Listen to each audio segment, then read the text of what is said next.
तो उनने बीच मीटिंग में, उनके पूरे 10-12 लोगों के एडवाइजर थे, उन्होंने बोला वो अपने पंजाब के 3 टोल प्लाजा है ना, उसमें लैंड एक्विजिशन की इशू आ रही है, कोर्ट में बोल दो हमें तो अब लैंड ही नीचे, अब हम नई डिज़ाइन से टोल बना लेंगे। पूरी टीम को बोला ये पूरी डिज़ाइन जितने नए टोल प्लाजा की ड्राइंग है इन सबको रोक दो, और जो जिसमें चेंज हो सकता है चेंज कर दो, हम नए डायरेक्टिव्स भेज रहे हैं, अब सारे टोल प्लाजा इंडिया में अपन इसी डिज़ाइन से बनाएंगे। तुम बोल दोगे ये टोल है तो मेरे को ध्यान रख याद करना पड़ेगा यार ये टोल है, बट कोई टोल का पूछ लोगे प्रॉफिट लॉस कितना हो रहा है वो एक बता दूंगा ये क्या चल रहा है। आई थिंक 150 लोगों की उनकी कंपनी की strength, and everyone was given a Mercedes as a gift. You have to come out of your local, मतलब daily fire fighting thing, daily operations, to look at a bigger picture. तो एक interview था, उसमें नितिन गडकरी जी ने किसी ने कुछ ना कुछ क्वेश्चन था तो उसका उनने जवाब दिया, और उनने अपने अथॉरिटी को बोला कि क्योंकि अब उनने फास्टैग इम्प्लीमेंट कर दिया है, और तो बेसिकली टोल के नीचे बहुत सारे लोगों को पता नहीं होता, टोल के नीचे अगर हर बूथ में आदमी सेफली चला जाए, और हर बूथ से पहले कैश आता था क्योंकि वो कैश सेफली एडमिन बिल्डिंग में चला जाए, तो उसके लिए एक टनल होती है, पुराने टोल्स में अभी भी है। तो आप एडमिन बिल्डिंग से नीचे उतरोगे, टनल से जाके अपनी सीढ़ी से अपने बूथ में चढ़ जाओगे, और वहाँ पे अपनी शिफ्ट करोगे, कैश लेके वापस नीचे आओगे, then you are freezed and everything. तो ये हर टोल पे होता था। तो क्योंकि अब कैश ही हट गया, 98% 99% फास्टैग से रेवेन्यू आने लगा, तो गडकरी जी को किसी ने पूछा कि यार ये टनल की कॉस्ट है और ये अपन बचा सकते हैं क्या, तो उनने अपने ऑफिसर, सीनियर ऑफिसर्स को बोला कि वर्कआउट करके बताओ कि इसकी क्या कॉस्ट है, और क्या हम ये हटा देंगे नए टोल जो अब हम बना रहे हैं क्योंकि फास्टैग आ गया है, तो हम अगर ये बचाएंगे तो क्या कॉस्ट सेविंग आएगी, और हमें ये करना चाहिए कि नहीं करना चाहिए। तो being in this industry, one of the largest toll contractor, and told software भी हमारी कंपनी है, and operating a lot of plazas, मतलब ग्राउंड पे मैंने वर्क किया, तो मैंने समझा तो फास्टैग से नॉट ओनली सिर्फ ये टनल हट सकती है, there might be multiple things that will be reduced after 100, जब 100% इम्प्लीमेंटेशन ऑफ फास्टैग हो जाएगा। तो one of the best example is in Dubai. तो सटाक से at whatever speed you drive, your money is debited in your account, from your account. And surprisingly Dubai की technology and India की technology is exactly the same, and बल्कि India is even more advanced. So we have adopted the same technology, but उसमें आप ना queuing होती है, ना कोई एक्स्ट्रा लैंड ली है, ना कोई स्ट्रक्चर है, ना कोई मैन पावर है। मतलब अगर कोई रैंडम पर्सन को आप इंडिया से ले जाओगे और वो उससे क्रॉस करेगा तो उसे पता भी नहीं चलेगा कि you have cross the toll plaza. कहीं पे भी देखा है कि ऐसा टोल है? नहीं, इंडिया में कहीं भी नहीं। और हम तो रुकते लाइन में भी लगना पड़ता है कई बार। तो करेक्ट। तो there is always a physical toll plaza in India. वापस बैठा मैंने बोला कि यार क्या क्या चीज़ें हट सकती है अगर हम फास्टैग, हमारे पास टेक्नोलॉजी है, सब कुछ है, बट हम क्या क्या चीज़ें हटा सकते हैं। बट हम ऑफकोर्स दुबई जैसे नहीं हो सकते क्योंकि इंडिया में लॉ नहीं है। अभी भी क्या है कि RTO is under state and NHI is under centre. तो हर स्टेट को and all the RTOs are not link to each other. अभी they are trying to do a common Vahan portal से, और बट स्टिल अभी मैं चंडीगढ़ में जाके अगर मेरा चालान कटता है तो मेरे घर पे महू में नहीं आएगा अगर मेरी MH की अगर MP की गाड़ी है तो दे आर नॉट लिंक्ड। तो सिमिलरली अगर आप टोल को क्रॉस करते हो, अगर आप दुबई में करोगे, अगर आप US में करोगे, तो $200 300 मतलब दिरहम ऐसे का चालान आपके घर पे आएगा, and then you can not sell your vehicle, और इतने टाइम में फिर पीनल इंटरेस्ट लगेगा, वो मार्किंग हो जाती है कि तो nobody dares to do that in a western country या इन अ डेवलप्ड कंट्री कि अगर मेरे घर, मतलब अगर मैंने टोल पे नहीं किया तो चालान आएगा ही आएगा, and you will have to pay it. India में ऐसा कोई रूल ही नहीं है। आप टोल क्रॉस कर दिए तो आपका पैसा बच गया, and legally other than that toll plaza lane we have no legal obligation to collect that money. Basically अगर आप टोल का बैरियर खोल के आप टोल से 25 मीटर आगे आप चले जाते तो हो खत्म है, तो then we have no legal right to recover it. Next time हमें एक वो है कि 2 टाइम्स ले सकते हैं, but it has never been implemented. वो टेक्नोलॉजी को इंडिया के लेवल पे कैसे अडॉप्ट कर सकते, तो मैंने बहुत सारी चीज़ें सोची कि क्या क्या हट सकता है, क्या क्या हम लोग एग्जिस्टिंग टोल से ले सकते हैं। तो अगर मेरे पास 5 कैश लेन है या 1 फास्टैग की लेन है, theoretically it is the same. It is the same. तो basically number of lanes requirement is just 1/5 हो गई, हम इसको 1/3 मान लो, 1/2 मान लो कि एक लेन खराब हो जाए तो एक तो नंबर ऑफ लेन्स रिड्यूस हो गई। फिर वो जो 1.8 मीटर का बूथ मेरे को बनाना पड़ रहा है हर लेन में, अब मेरे पास मेरे को आदमी की ज़रूरत ही नहीं है, हाँ, क्योंकि अब तो सिर्फ निकलेगी गाड़ी निकलेगी। अल्टीमेटली 8 से 9 करोड़ रुपए की ये सारी कॉस्टिंग जब हमने की, तो 8 करोड़ रुपए पर टोल प्लाजा की सेविंग आई इन कॉस्ट, और लैंड जो बची, और लैंड रिलेटेड जो कैपेक्स और जो न्यूसेंस होता है एक लैंड एक्विजिशन करने में, जो गांव वालों की इश्यूज आते हैं, तो वो बहुत बड़ा इशू प्रॉब्लम सॉल्व हो रही थी। तो ये सारा proposal with a 3D view बना के मैंने गडकरी जी को बोला कि आपने ये कमेंट डाला था, बट मेरे को तो ये लगता है कि इतनी सारी चीज़ें आप और करोगे तो ये और सेविंग आएगी, और अच्छा हो जाएगा ये ऑपरेशन, क्योंकि 20 साल पहले का डिज़ाइन है, आपको अपडेट करना चाहिए। उनको भी भेज दिया, NHAI चेयरमैन को भेज दिया मैंने, 3-4 जनों को CC में रख के मैंने भेज दिया। 3-3.5 महीने बाद मेरे चाचा को, नितिन जी को फ़ोन आया कि आपने जो प्रपोज़ल भेजा था NHAI के GM से, कि आपने जो भेजा था इसको हमें थोड़ा सा समझाओ, हमें मिनिस्टर ऑफिस से आया है कि इसको समझें ये क्या है। तो उन्होंने बोला मैंने तो कुछ नहीं भेजा है, ठीक है। फिर उन्होंने मेरे से पूछा कि मैंने थोड़ा बहुत शायद उनसे डिस्कस किया था, तो उन्हें याद आया, बोले तूने भेजा है क्या कुछ? मतलब हाँ, कौन सा क्या है, थोड़ा सा डिटेल बताओ। तो उनसे हमने बुलाया कि कौन से लेटर की आप बात कर रहे हो तो उन्होंने बताया ये है। तो उन्होंने बोला हाँ निपुण ने भेजा है, मैं आपकी इनसे बात कराता हूँ। फिर मैंने उनको समझाया, फिर हम बैठे, हमने बहुत सारे और उनके सारे कुछ क्वेश्चंस थे वो सॉल्व किए, फिर हमने थोड़े बहुत चेंजेस किए। अल्टीमेटली हमने पूरी प्रिपेयर की, पहले GM ने, फिर मेंबर साहब को दिखाई, मेंबर साहब ने पूरा कैलकुलेशन चेक किए, थोड़े बहुत चेंजेस किए, देन हम फाइनली चेयरमैन के केबिन में पहुँचे to present our new toll plaza का डिज़ाइन। तो उनने बीच मीटिंग में, उनके पूरे 10-12 लोगों के एडवाइजर्स थे, उनने बोला वो अपने पंजाब के 3 टोल प्लाजा है ना, उसमें लैंड एक्विजिशन की इशू आ रही है, कोर्ट में बोल दो हमें तो अब लैंड ही नीचे, अब हम नई डिज़ाइन से टोल बना लेंगे। वो पूरी टीम को बोला ये पूरी डिज़ाइन जितने नए टोल प्लाजा की ड्राइंग है इन सबको रोक दो, और जो जिसमें चेंज हो सकता है चेंज कर दो, हम नए डायरेक्टिव्स भेज रहे, अब सारे टोल प्लाजा इंडिया में अपन इसी डिज़ाइन से बनाएंगे। फिर वो ड्राइंग फॉरवर्ड हुई 3-4 डिपार्टमेंट में, सेफ्टी वालों के पास, हैम EPC वालों के पास, ये वो करके ultimately with in a month उनने पूरे डायरेक्टिव दे दिए कि ये ही ड्राइंग है, इसी हिसाब से सारे टोल प्लाजा अब इंडिया में बनेंगे। अच्छा, तो now it is implemented, and I think almost 40-50 toll plaza तो वैसे बन चुके हैं इंडिया में। आपने भी बनाया? एक मैंने भी बनाया है उसमें से, यस। और इसमें टाइम कंप्लीशन वगैरह के लिए भी ये लोग बहुत स्ट्रिक्ट है क्या? मतलब आप अगर आपका प्रोजेक्ट ड्यूरेशन मानो आपको 18 महीने बोला है, तो आपको 18 महीने में करना है, वरना penalty clauses? Contract is a contract, मतलब बहुत ही ज़्यादा स्ट्रिक्ट होता है। बट देन बहुत लोगों को लगता है कि यार ये तो डिले हो गया और इसमें किसी को कुछ हुआ नहीं। तो कई बार क्या होता है कि कॉन्ट्रैक्ट में ही लिखा होता है कि ये हमें, जैसे गवर्नमेंट को ये चीज़ें देनी है, एंड देन 18 मंथ्स होंगे। अभी उनने बोला कि 18 मंथ्स आपको कंप्लीट तो करना है, बट हम आपको 90% लैंड दे देंगे। अभी 18 मंथ्स हमारे शुरू होंगे जिस दिन 90% लैंड मिली, not on the day of signing of the agreement. तो फिर कई बार पब्लिक को ये लगता है कि यार ये तो लेट हो रहा है और कॉन्ट्रैक्टर को कोई पेनल्टी नहीं लग रही है। But if you go deeper into the contract कि गवर्नमेंट को जो देना था अगर उसने वो ही नहीं दिया, तो then how will the penalty? वो 18 महीने चालू ही नहीं हुए और अभी से आप अगर उस 18 महीने को लेके पॉइंट उठा रहे हो तो करेक्ट।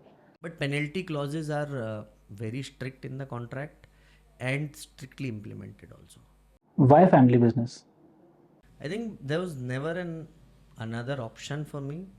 I was always, मतलब जब से छोटा था I was very much interested into the basically engineering या construction part में. Even my toys, या maybe it was kind of a upbringing कि I always liked, या घर पे हमेशा पॉजिटिव ही बात हुई होगी बिजनेस के बारे में, उसके बारे में बचपन से नॉलेज हुई, साइट पे गए, उस हमेशा जाते थे, तो बच्चे भी गए साथ में, हम कहीं प्रोजेक्ट पे रुके भी तो वहाँ पे घूमने चले गए, या छोटे थे तो जैसे मशीन है तो मशीन चलवा दी मेरे को पापा ने कि JCB चला ले, गड्ढा खोद दे, रोलर चला ले, तो एक थोड़ा इंटरेस्ट हमेशा से रहा। फिर टॉयज़ भी घर पे आए तो कंस्ट्रक्शन रिलेटेड कुछ टॉयज़ भी आए, तो देयर वाज ऑलवेज कि I don't know how but I will join the business. That was very clear from whenever I मतलब जब से मतलब मुझे याद है. whenever you can remember. तो that was because of that it was so clear कि after 12th I did my civil engineering, then SP Jain and then directly into मतलब during the engineering only I joined the business. But ऐसा नहीं कि बहुत सारे लोग होते हैं कि करिए कंप्यूटर साइंस की इंजीनियरिंग कर कुछ और काम रहे हैं. आपने सिविल या mechanical civil engineering by choice. Okay. Because you wanted to come into the business only. तो जैसे भैया बिजनेस में आने के लिए तो और मैनेज मतलब सीए टाइप के कोर्सेज भी हेल्प कर देते होते. Why engineering? एक तो बनिया होने से आधी चीजें तो आपको और आप बहुत सारी बचपन से सीखने देख ही मिलती रहे हो बिजनेस कैसा हो रहा है, क्या हाँ, कर रहे हैं, और एमबीए करना ही था. करेक्ट. तो engineering was a very good option that I thought. And अभी thinking it in a retrospective कि पीछे मैं जब सोचता हूँ तो it was very good decision that I feel कि मतलब काफ़ी अच्छा रहता है इंटरेक्शन करने में किसी से भी. अगर हम मतलब इवन नॉलेज बेस ही होता. जब आप बता रहे हो कि टोल में आप बहुत सारी चीज़ें खुद स्ट्रक्चरली आप डिज़ाइन कर करके दे रहे हो कि मैं आप 45 डिग्री पे लेन चेंज करेंगे तो ये होगा वो होगा, तो ऑब्वियसली वो आपका इंटरेस्ट भी और आपकी एजुकेशन दोनों ही चीज़ दोनों अलाइन हो गई. बिल्कुल करेक्ट. डायरेक्ट एजुकेशन थी इसी फील्ड की तो इंटरेस्ट भी बहुत आया उससे. करते समय भी मैं बिजनेस में भी इम्प्लीमेंट कर रहा था. बिजनेस की चीज़ें इंजीनियरिंग. क्योंकि आप आई थिंक साइट विजिट्स भी बहुत करते हो शायद. हाँ मैं करता था. मतलब मेरे को याद है जब लास्ट इंटरेक्शन जब मैंने आपका सुना था तो आप बता रहे थे कि आप कॉलेज के बच्चों को भी लेके चले गए थे. आई थिंक ये तो बेसिकली मेरी इंजीनियरिंग के समय जब फर्स्ट ईयर इंजीनियरिंग करता तो हमारे घर से कॉलेज के बीच में एक रेलवे का गेट आता था. तो वो गेट महू में यस. तो वो उसका कॉन्ट्रैक्ट निकला तो पापा ने बोला कि तू तो इंजीनियरिंग इंदौर से कर ले और ये कॉन्ट्रैक्ट अपन ले लेंगे कोशिश करके, तो तू ये ब्रिज बना लेना और तेरी इंजीनियरिंग भी हो जाएगी साथ के साथ ब्रिज भी कंप्लीट हो जाएगा तो ऑन द जॉब ट्रेनिंग हो जाएगी बेसिकली. तो वो हमें लकीली कॉन्ट्रैक्ट मिल भी गया and I was the project manager during my engineering of that project. और फिर हमारे कॉलेज की 3 साइट विजिट मेरी प्रोजेक्ट पे हुई. तो बड़ा ऑड हो जाता था कि जो प्रोजेक्ट मैनेजर था वो मेरे अंडर में था. मतलब जो इंजीनियर थे वो जो साइट पे देखते थे मेन. तो when my professor and all came for the site visit they were referring to him as sir and he was referring to me as sir.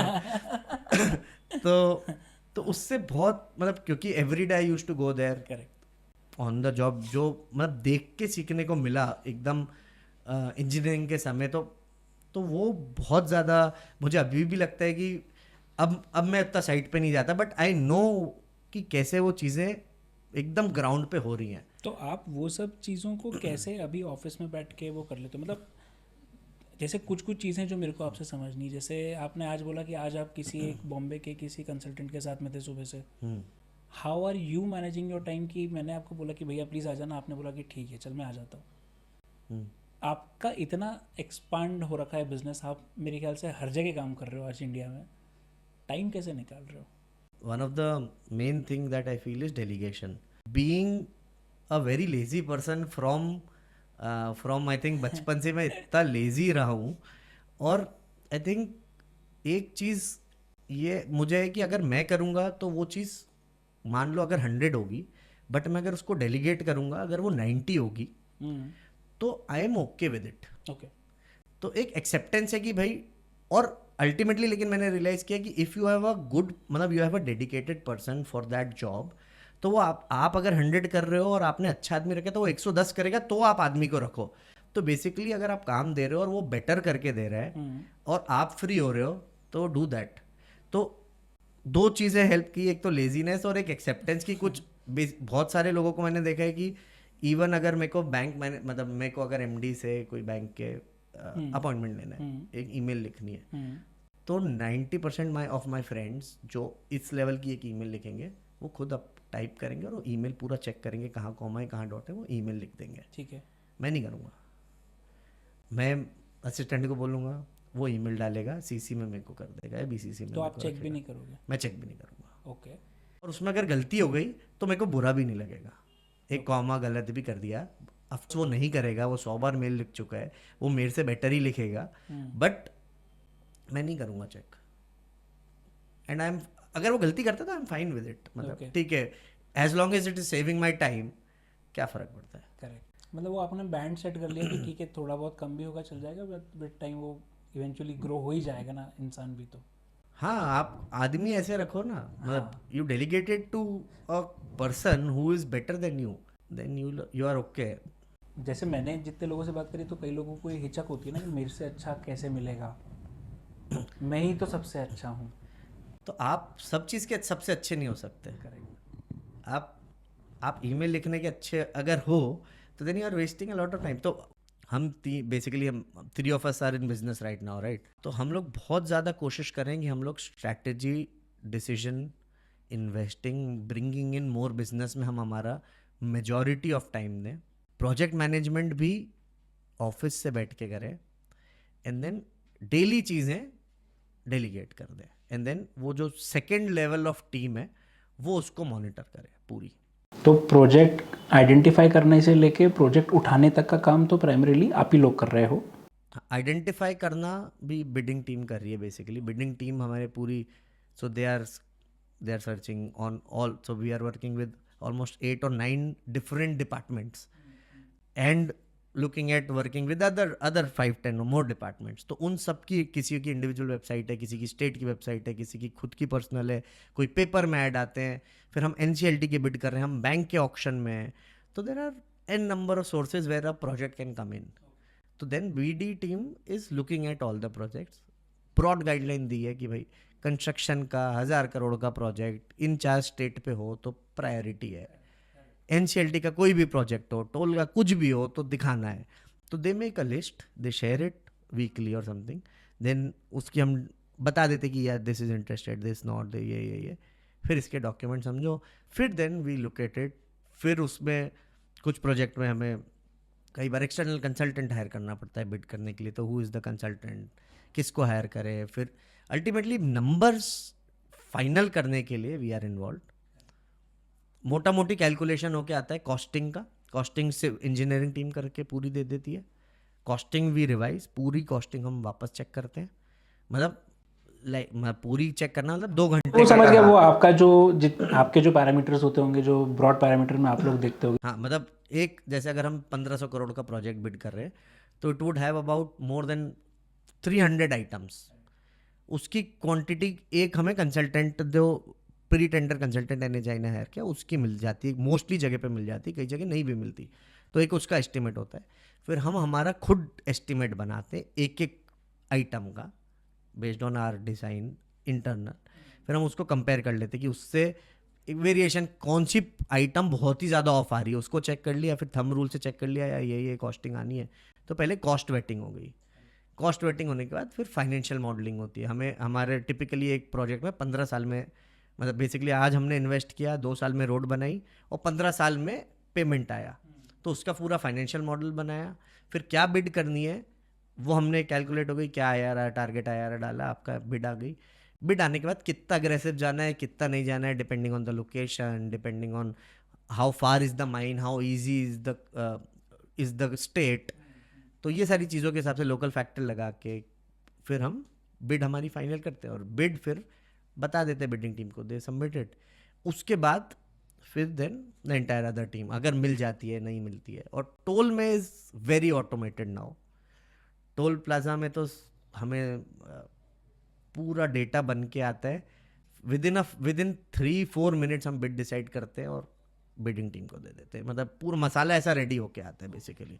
वो आपका एक्सपर्टीज ही उसका पूरा, मतलब आपका तो सेट ही पूरा उसका वैसा होगा ना। और फिर टोल की बिड होने के बाद से लेकर टोल जब चालू हो जाता है उस दिन सुबह हमारे जो टोल ऑपरेशन हेड हैं वो फोटो भेजते हैं कि यार ये टोल चालू हो गया, congratulations on taking over of this particular toll plaza at 8:00 AM। उस बीच में एन नंबर ऑफ एक्टिविटीज़ होती हैं जो कि आज से 5 साल पहले हम खुद करते थे। ये सब सिस्टम ड्रिवन हो गई है आपके यहाँ पे। हाँ, मतलब system and person obviously, dedicated मतलब person, correct, everything is set. Delegation, हाँ, system and delegation. Correct. And मतलब आज, पहले ऐसा था कि एक एक टोल पे कौन मैनेजर है, एंड मुंह जुबानी मतलब मैं डायरेक्ट उसको फ़ोन कर सकता था। मुझे एक एक चीज़ ऐसे होती थी यार, किस पे अभी नंबर ऐसे हैं हाँ। बट कौन मैनेजर है, और मतलब सही बताऊं तो अभी कौन से नाम के टोल और कौन से स्टेट में कितने चल रहे एग्जैक्ट मेरे को अभी तुम बोल दोगे ये टोल है तो मेरे को ध्यान रख याद करना पड़ेगा यार ये टोल है, बट कोई टोल का पूछ लोगे प्रॉफिट लॉस कितना हो रहा है वो एक सेकंड में बता दूंगा ये क्या चल रहा है, बट कौन मैनेजर है अब नाउ थोड़ा मैं डिटैच हो गया हूँ बेसिकली। ओके, बट ठीक है, आई थिंक मतलब वो नेचुरल ट्रांजिशन ही होता है ना बिजनेस का, तो भैया कि होना ही पड़ेगा, तभी आप जाके थोड़ा सा और ब्रॉडर पिक्चर को कवर कर पाओगे। Yes, you have to come out of your local मतलब daily fire fighting Operations, thing, हाँ, हाँ। Daily operations to look at a bigger picture, तो what is the bigger picture मतलब फॉर to यू? bring in more good projects basically. Bigger picture is to grow,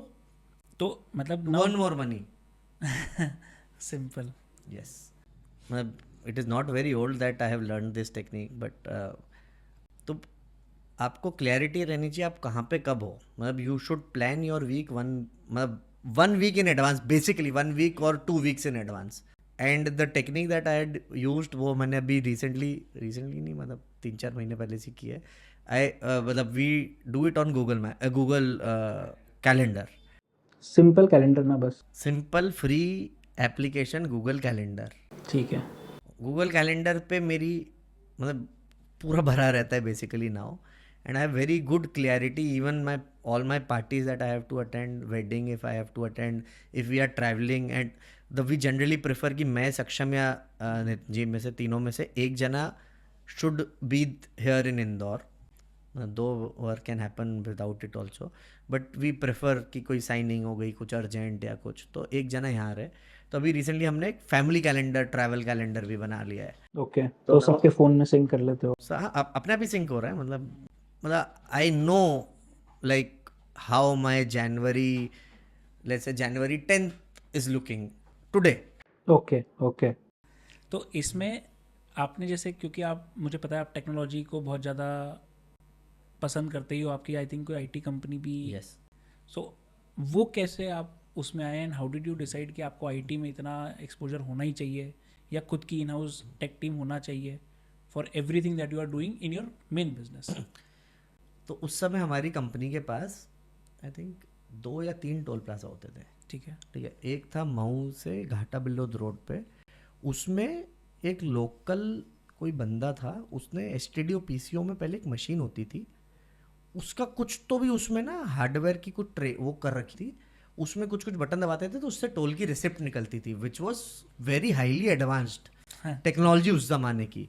they were not linked nothing, manual barrier होता था, आपने number डाला तो पर्ची पे ना बढ़िया पात वो लिखा हुआ आता था, नंबर लिखा आता था, और उसका आपको टोटल करने के लिए एक और कोड होता था जो कि शिफ्ट इंचार्ज को होता था, वो कोड वोड डालता था तो एक इतना लंबा फर्रा आता था जिसमें लिखा आता था कार इतनी निकली इतने रुपए, ट्रक इतने निकले इतने रुपए टोटल। आपको सभी लेन पे जाके वो फर्रियाँ निकालनी होती थी उसको, और वो उसको फिर लिखना होता था रजिस्टर में टोटल करके। तो ऐसा एक जगह सिस्टम चल रहा था। फिर हमने ये MR10 टोल को, फिर एक कटनी में चल रहा था, वो प्योर मैनुअल कट्टे चलते थे। ठीक है, उसमें सील लग रही है, और फिर वो कट्टे महीने के एंड में हमारे घर पे आते हैं, फिर कोई ना कोई उसको गिनता है, रिकंसाइल कर रहे हैं उसको। हाँ, और फिर जला रहे हैं उसको सामने डिस्ट्रॉय की वापस नहीं चल जाए ये वो। फिर हमने ये MR10 टोल हमारा चालू हुआ, तो उस समय हमने फर्स्ट टाइम ना एक कंपनी से सॉफ्टवेयर खरीदा।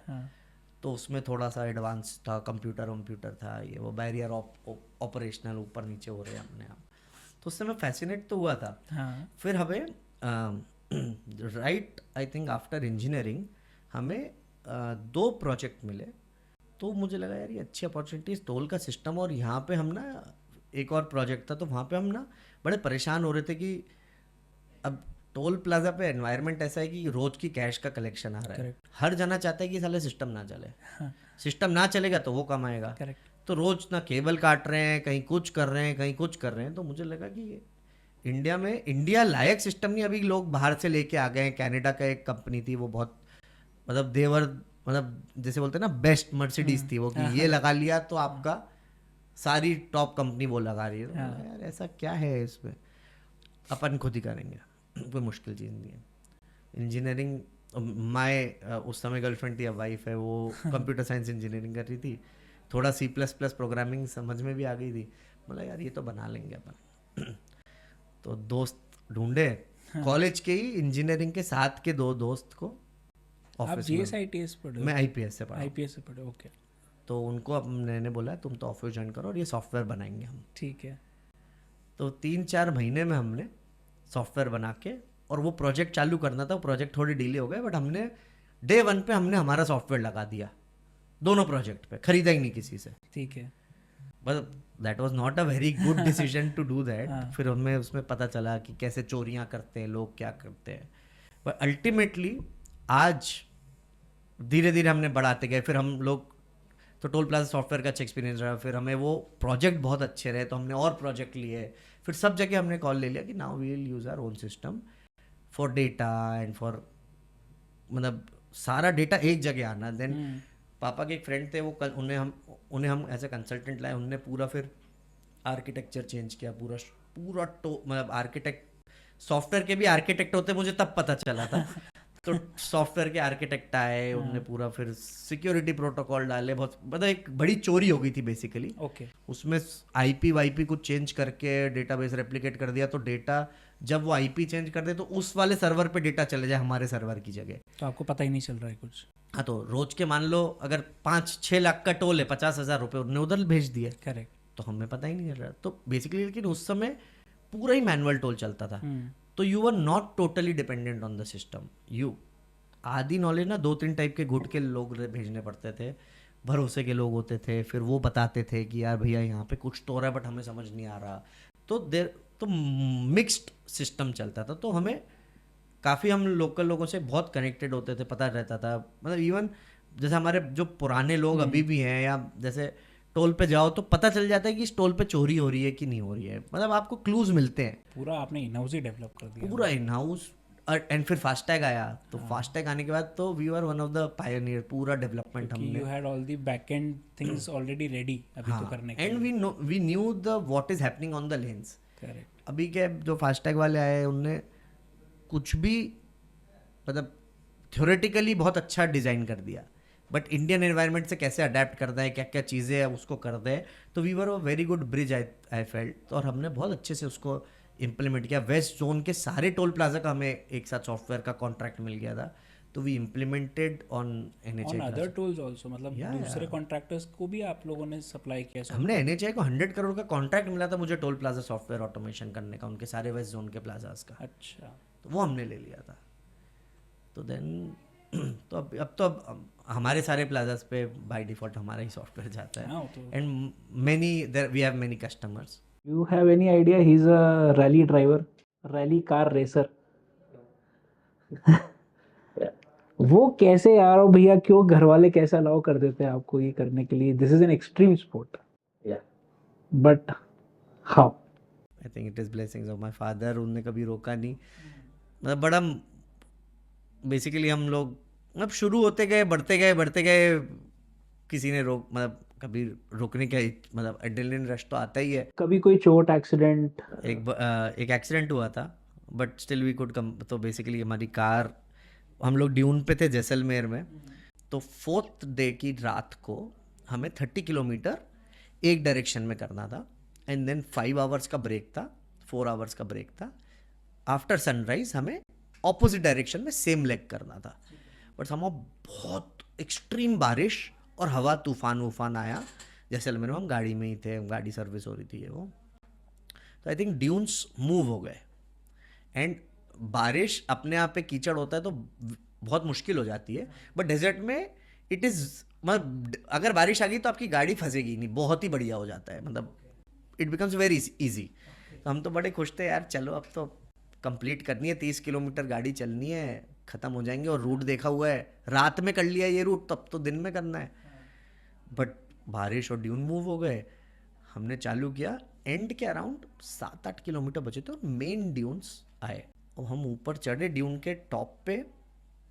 अब वो हम पास जीपीएस, वो रोड बुक थी, जीपीएस ट्रैक था, बट कुछ समझ ही नहीं आ रहा, अलग ही हो गया ड्यून। तो अब आपको you have to find your own way now. You know the exit point, you know where to reach, but you don't know how to get there. And हमारी गाड़ी ऐसी inclined up थी, and I can't stop there. अगर मैं रुकूंगा तो मेरी गाड़ी फंस जाएगी, क्योंकि मैं ड्यून के टॉप पे हूँ, टिक जाएगी बीच में से।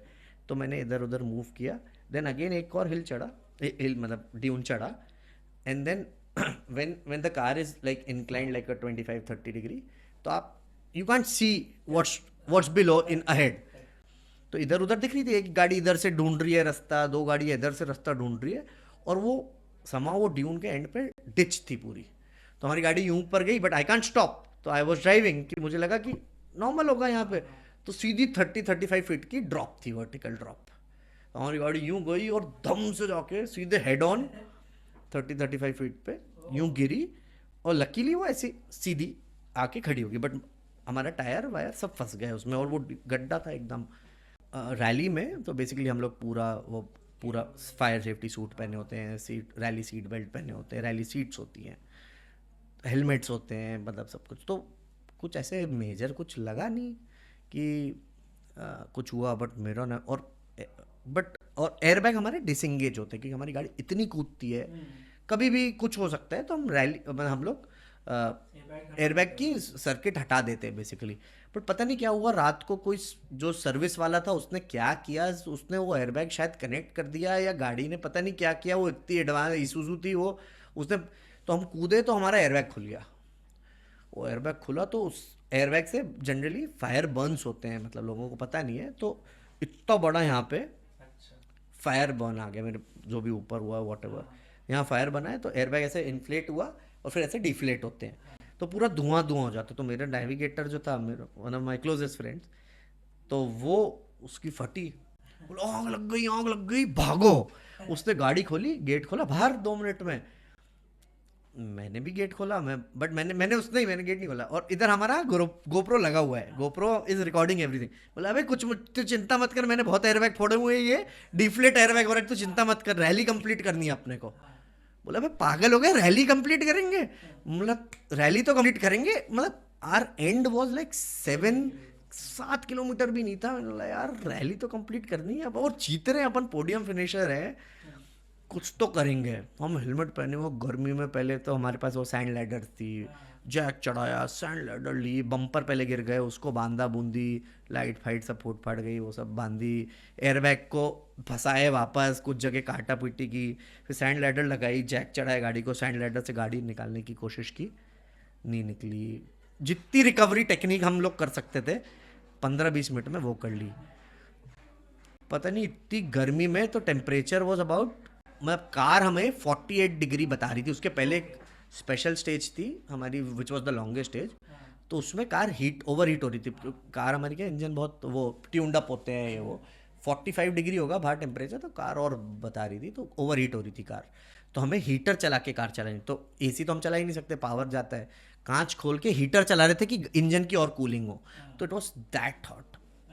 हम उस गर्मी में, फिर हम हेलमेट भी पहने हुए हैं, क्या करें कुछ समझ नहीं आ रहा, इतनी गर्मी में कोई लोग उस सैंड ड्यून की डेजर्ट पे घूमने के लिए आ गए, ओ मतलब वो 5-6 कपल, मतलब सफारी टाइप जो सफारी टाइप, और हम तो भाग रहे इधर उधर, कोई बचा लो, कोई कुछ कर दो, हेल्प कर दो, तो वो गांव वाले को हमने हाथ दिया, तो बोलता भाई मेरी तो थार है और तुम्हारी इसूजू इतनी हैवी गाड़ी है, मैं तो कुछ नहीं, वो मेरी 2 व्हील ड्राइव है, तुम्हारी तो 4 व्हील है, वो फंस गई तो मैं क्या करूँगा। तो कपल्स थे 5 एक ऐसे यंग टाइप थे, बोले अरे हम मदद करें, हम लोग थोड़ा धक्का लगा दो यार, हम ऊपर चढ़ जाएंगे, जीत जाएंगे। हम लकीली ऊपर आ गए बेचारे वो, लेकिन तो टायर फेंकता है रेत, तो पूरे वो कीचड़, मतलब कीचड़ क्या, रेत वेत लग गई उनके, but they were very cool about it. ठीक है भाई, हमने हमारा पूरा नीचे सामान भर के लाए गाड़ी में, और मतलब 55 मिनट का डिफरेंस था हमारा, हम 52वें मिनट पे हमने एंड कर दी। मतलब पोडियम लिया आपने, हमने पोडियम लिया, but I have a airbag mark, life permanent mark, fire mark. Is it okay if we talk about what happened? हाँ, एनीथिंग, मतलब how did you recover and the entire family, मतलब after everything happened? I don't think कोई recover हुआ है, I think everyone still misses them, we have them in our thoughts, everyone is connected by respecting him, I think my father, yeah, so I don't, it is a process. Now that all of a sudden there is a vacuum and then you are told ki now you have to take charge, Yeah, वो कैसे? I know you were in the business, आप देख ही रहे थे चीज़ों को, but now you have to head that entire big group. I think fortunately so my father and my uncle started this business.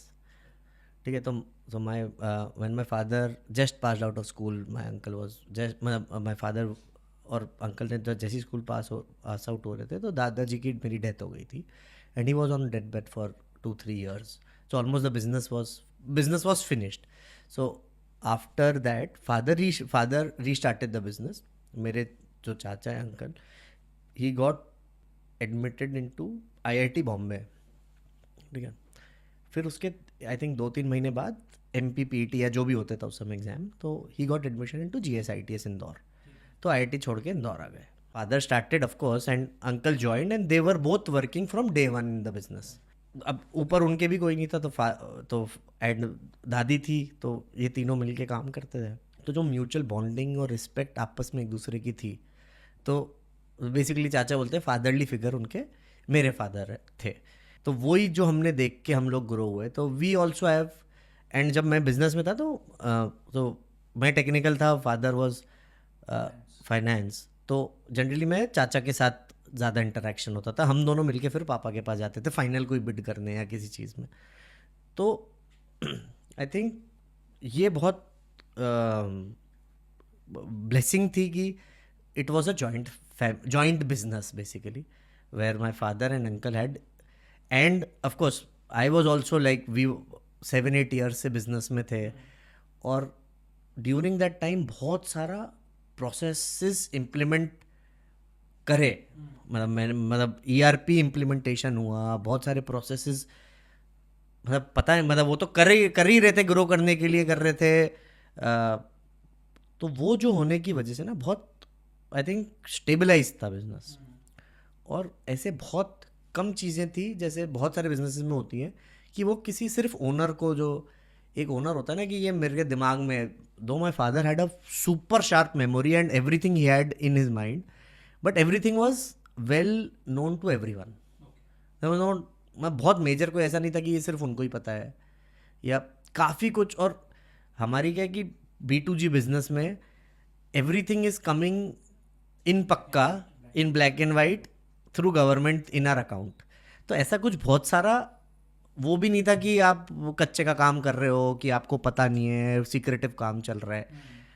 और इतना सॉफ्टवेयर और ये सब ऑटोमेशन हो चुका था कि काफ़ी चीज़ें प्रोसेस और system driven, man power driven हो चुकी थी, मतलब चल ही रही हैं. खैर काफ़ी चीज़ें, आई थिंक हमारे लेवल की कंपनी से अगर 4x की भी कोई कंपनी होगी तो उसमें जितने सिस्टम होते होंगे उतने हमारे में थे. ओके. तो I think that really helped.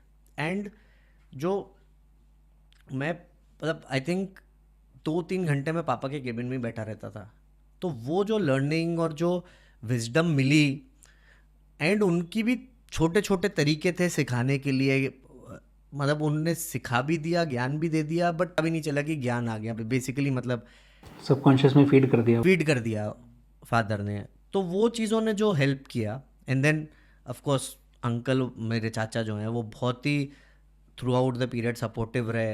And एक वो शिफ्ट जो एक होती है ना कि एकदम छत हट गई है आपके हाथ से, एंड देन अभी क्या आप कुछ भी डिसीजन ले रहे थे उस समय, तो यू नो कि कुछ भी होगा फॉल बैक मैकेनिज्म है यार, पापा देख लेंगे, कुछ गलत भी हो गया तो ठीक है, उनको बोल देंगे यार गलती हो गई है वो. एंड अगर कोई एम्प्लॉय मेरे से कुछ पूछना है तो कई बार उस समय ये बोल देते पापा से पूछ के बता दूंगा यार, एक बार देखते हैं, समझते, डिस्कस करते हैं. बट नाउ अभी वो छत नहीं है. Now I am the absolute authority. Now I can not go back. तो एक वो mental shift I think internally सोच के, समझ के, डीपर थिंक करके वो किया कि भाई नाउ हमें एकदम कॉल लेना है, मुझे ये करना है. मॉम, साक्षी ऑल्सो हेल्प, पूरी फैमिली, एंटायर फैमिली ने सोचा, डिस्कस किया, समझा. एंड आई थिंक 30th दिसंबर को इंसिडेंट हुआ, एक्ट हुआ. एंड देन आई थिंक 15 जन से ऑफिस खुला हुआ, एंड 16-17 जन से ज्वाइन, मतलब इमीडिएटली जिस दिन ऑफिस ज्वाइन हुआ उस दिन मैं ऑफिस ज्वाइन किया. एंड फिर लिस्ट बनाई कि क्या चीज़ें ऐसी हैं जो सिर्फ पापा को पता थी, फिर क्या चीज़ें ऐसी हैं जो बहुत ही क्रिटिकल हैं बिजनेस के लिए, जिसको इमीडिएटली देखना है. तो ऐसे करके फिर जॉट डाउन किया, फिर क्या चीज़ें मेरे को करनी है, क्या क्या चीज़ें, तो फिर वो सोचे कॉन्स्टेंटली उस पर वर्क किया. एंड देन आई थिंक वहाँ से शुरुआत हुई चीज़ों को कैसे हैंडल करना है, कैसे करना है. एंड आई थिंक म्यूचुअल जो रिस्पेक्ट है with in the family members, और वो जो थ्रू आउट आई है, तो I think that is also supporting. And 2019 31 दिसंबर 2019 को हुआ, एंड जनवरी ऑलमोस्ट हमारा सब उस मेंटली हम लोग जैसे ऑफिस चालू हुआ, और मार्च में कोविड लग गया. तो 2-2.5 महीने मिले, एंड देन मार्च पूरा 1 महीने then we were in house, तो we are not moving anywhere. So do you get professionals in to help you out कि मतलब कोई एक्टिविटीज के थ्रू या कोई मतलब is there a person who speaking कि ऐसा होना चाहिए? कोई एक्सटर्नल कंसल्टेंट हुआ, मैनेजमेंट कंसल्टेंट्स हुए, so they come and they talk to the family and everything? Yeah, so we had a business coach. Yeah, we had a business coach for 1 year who sat with us for 6 into 2, basically 6 contacts, 6 into 2, 12 days in a year. And he spoke about normal business things, delegation के बारे में, leadership के बारे में, public speaking के बारे में. तो generally मतलब it was not kind of a coaching but a discussion basically. So which helped. For the family or for the business? So it was basically it was for business only, but it was only मतलब तो entire family sat basically. Okay. Because my mom also my mom is now entered the business. She was never there. Now she sits for first half in the business. So she also wanted to have some kind of learning how to handle things. ये वो. तो mom also sat, Sakshi also sat, Trishika, Saksham's wife, Chachi also. So all of us sat and we had good 12 but that coaching was for 1 year. Now I think we'll again for next year we'll hire another, we will ask for another mentor. It was a good experience, I think. जैसे business के लिए do you think business coaches are required या it is important to have this kind of consultants जो आपको बाहर की चीज़ों के बारे में समझाएं फॉर बिजनेस, मतलब for business in general basically? I am not in a view कि हर कंसल्टेंट सही बताएगा. हर कंसल्टेंट बताएगा ज़रूर, करना क्या है वो आपको कॉल लेना है. मतलब सुनना तो आपको लेकिन सबकी चाहिए. आपकी इंडस्ट्री में आपके 5 कॉम्पिटिटर के एग्जैक्ट नंबर्स, उसके रेशियोज, वो डिटेल आप नहीं कर पाओगे. बट आप अगर कंसल्टेंट हायर करोगे या कुछ भी किसी से एडवाइस लोगे प्रोफेशनल, तो उसने 10 धंधे देखे हुए हैं, उसमें क्या चल रहा है, फ्यूचर क्या दिख रहा है, और क्या वे मतलब इससे अलाइड बिजनेसेस आप कर सकते हो, कौन आपकी हेल्प कर सकता है. तो आप when you meet people you gain their knowledge. तो वो आपको मिलेगी. कंसल्टेंट को करो, किसी को भी करो, कोच को करो, मेंटोर को करो, फ्रेंड को सो मिलो, बात करो. तो वो आप एक तो साउंड बॉक्स होगा, आप you are thinking deeper. But don't blindly follow the consultant. Consultant भी हम जैसे नए ग्रेजुएट बच्चे हैं. कहाँ है कंसल्टेंट? कोई भगवान के भेजे हुए लोग तो है नहीं. हम जैसे ही पढ़े लिखे अच्छे कॉलेज से या थोड़े और बेटर पढ़े हुए और अच्छी कंपनी में ट्रेंड लोग हैं. किसी का ओपिनियन कैसा भी हो सकता है, किसका कैसा मूड है वो वैसा ओपिनियन दे सकता है उस समय का. तो ओपिनियन इज आई डोंट मतलब, बल्कि जो कंसल्टेंट बोले उसका उल्टा कर लो तो भी सही जाओगे आप. ज़रूरी नहीं है कंसल्टेंट का ओपिनियन मत मानो, बट कंसल्टेंट की जो पूरा माइक्रो इकोनॉमिक्स बताएगा, वो पूरा इंडिया का बताएगा, फिर आपकी इंडस्ट्री का बताएगा कंपेरेटिव, तो वो that data is very important. You will learn a lot from that data. क्या पूछना चाहते हो प्रकाश भैया से? इतने बड़े लेवल पे काम करते हैं तो गवर्नमेंट कितना बड़ा रोल प्ले करती है उसमें, गवर्नमेंट कनेक्शन से कितना बड़ा रोल प्ले होता है? हर जने से रिलेशन बनानी ज़रूरी है आपको in anything that you do. Even if your friends, you have to have that kind of image, that kind of. लोगों को आपके लिए रिस्पेक्ट होनी चाहिए. They should know that you are good at things. Correct. Only connection will not help. Without connection will also not help. So it is a combination of everything. आपको काम भी करना पड़ेगा, आपको कॉन्टैक्ट्स भी रखने पड़ेंगे, डिलीवर भी करना पड़ेगा, क्वालिटी भी देनी पड़ेगी, सब कुछ करना पड़ेगा. तभी जाके you will anybody will grow. I am also not very sure what the answer would be, but yes, connections and building that kind of relationship is a must. There are people that you don't even know them, they have no connection at all, but they are doing fantabulous work. अलग ही level का काम कर रहे हैं. And there are people जिनका सिर्फ connection है, वो कुछ भी काम नहीं कर रहा है. They are not commercial. हर टाइप के लोग मिलेंगे आपको. एक कंपनी से मैं अभी रिसेंटली मिला था, मैं एक फाउंडर से मैं मिला था, तो they are managing their own money and they are doing some kind of trading, micro trading something. वो huge business that they are doing and nobody knows them, not even their company, nothing. अभी I think 150 लोगों की उनकी company की strength, and everyone was given a Mercedes as a gift. They recently bought 40,000 square feet of office space in Gurgaon. अभी वो कहीं पे मैंने पढ़ा था कि इट इज़ मतलब वो सबसे अच्छा मेट्रिक्स वही है कि you are rich and people don't know you, तो you don't have a social date. And the worst kind of metrics is when you are poor and everybody knows you. तो so when you are rich and you are not known by a lot of people, तो आप कुछ भी कर सकते हो, कहीं भी जा सकते हो without people coming up to you and saying अरे sir can I have a selfie, और भैया आप कैसे हो, क्या है, and everything like that. Rich and unknown, and rich and known be is not a very bad place to be. Rich and known is a very good place to be, भैया.